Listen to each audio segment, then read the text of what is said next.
The West Hartford Police Department is about 135 sworn police officers. That's from the chief all the way down to the most junior officer. We have three main divisions. We have police cars. They're in full uniform. And that's the backbone of this or any police department. That's the main service we provide. Support services in this department is made up of our traffic division officers. Support services is also made up of the training division, which is the room we're sitting in now.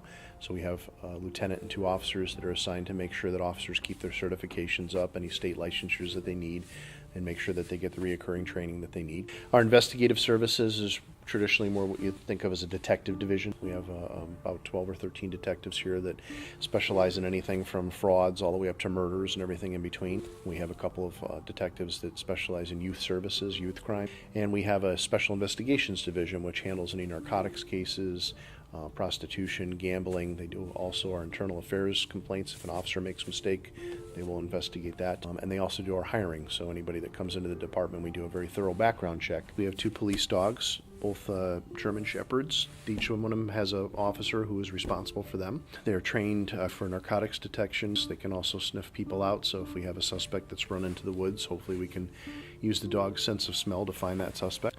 We also have an emergency services unit here in West Hartford, which is more commonly referred to as the SWAT team.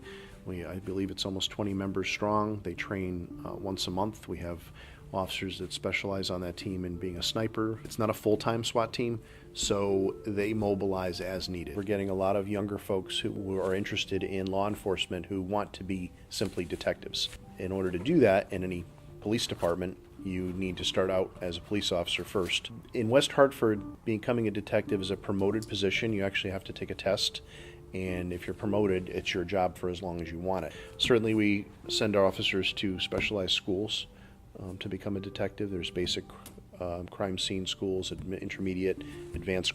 If somebody really wants to be a detective or anything, any specialized division, they really need to demonstrate that they're a good police officer first. As a detective, you have to get used to the fact that you're not going to solve every case every day, and you're going to start to have cases that start to pile up. And that's a challenge for some people. There's a tremendous amount of downtime as a police officer. So you're out there by yourself in a car for 8 hours, and there could be times when that could seem a little boring. The problem with that is that within a matter of seconds, you could be involved in a chase or a shooting. So you go from absolute boredom to sheer terror in a matter of seconds. So even though they're sitting idle, they may have prevented a crime. Is that they're going to be away from their family, they're going to be away from home. There's going to be some nights when you're not preparing to stay and somebody calls in sick and you get forced to stay for the second shift. We have the right to do that.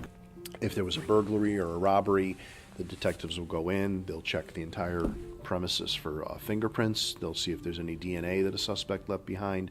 If someone has committed a crime and we determine that we're not sure if they're going to go to court or not, and we set a bond on them, if they can't pay that bond, then they have to actually sit in our holding facility.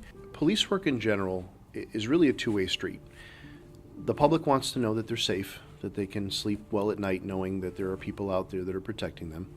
But we also need the community to be our eyes and ears when we can't be there. But we are at a crossroads right now in law enforcement. There's a lot of mistrust of law enforcement, so we're trying to get our officers more involved in the community to let them know why we're here and what it is we're trying to do. It's really a combination of those two working together all the time to make sure that people that want to do harm or want to commit crimes know that if you come to West Hartford, they have very well-trained officers, and if they don't see us, there's a lot of community members that are going to pick up the phone at 3 in the morning because they heard a dog bark and they looked outside and saw somebody in their backyard that they're going to call. So it's really that partnership, and when you do that, then you end up with a safe community. I think one thing I'd like people to understand about police work in general is that there's 750,000 plus or minus police officers in this country. Are there officers out there that are a little more aggressive than others? Yes, but the majority of us want to go home at night, and when our family asks us how our day was, we say it was boring, nothing happened. Because if that's the case, that means we're doing our job. People know that they can't break laws, and it means that nobody's getting hurt, nobody's getting robbed. That's what an officer wants at the end of the day. So when you see things in the media, you hear people talking about officers and what jerks they are. We just want everybody to follow the rules. If we ask you to do something, please do it. We wouldn't have to use force at all if I said to somebody, get on the ground, and they got on the ground.